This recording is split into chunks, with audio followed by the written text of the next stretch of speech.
సుబ్రహ్మణ్య షష్ఠి సందర్భంగా గోదావరికని మార్కండేయ శివాలయంలో బుధవారం సుబ్రహ్మణ్య స్వామికి అభిషేకం పూజ కార్యక్రమాలను వైభవంగా నిర్వహించారు.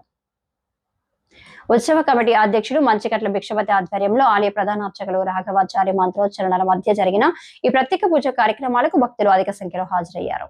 ప్రాంతంలోని మార్కండేయ కాలంలో ఉన్నటువంటి మార్కండేయ శివాలయంలో ఈరోజు సుబ్రహ్మణ్య షష్ఠి సందర్భంగా భక్తులందరూ కూడా సుబ్రహ్మణ్య స్వామికి విశేషంగా అభిషేకాలు నిర్వహించుకున్నారు. తర్వాత హవనంలో కూర్చున్నారు. ఇటువంటి సుబ్రహ్మణ్య స్వామి హవనంలో పాల్గొన్నట్లయితే వివాహం కానటువంటి వాళ్ళు గతంలో కూర్చున్నటువంటి వాళ్ళకు వివాహమైంది, సంతానం కానటువంటి వాళ్లకు సంతానం జరిగింది. ఈ మార్కండేయ కాలంలో ఉన్నటువంటి సుబ్రహ్మణ్యేశ్వర స్వామి అత్యంత శక్తివంతమైనది, మహిమాన్వితమైనది.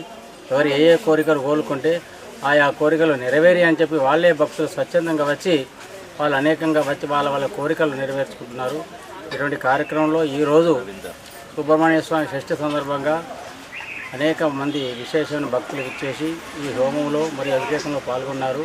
దీనికి కమిటీ వారు అన్ని భక్తులకు సౌకర్యార్థం అన్ని సదుపాయాలు ఏర్పాటు చేశారు. వచ్చినటువంటి వాళ్ళకు అన్నదానాలు కూడా చేశారు.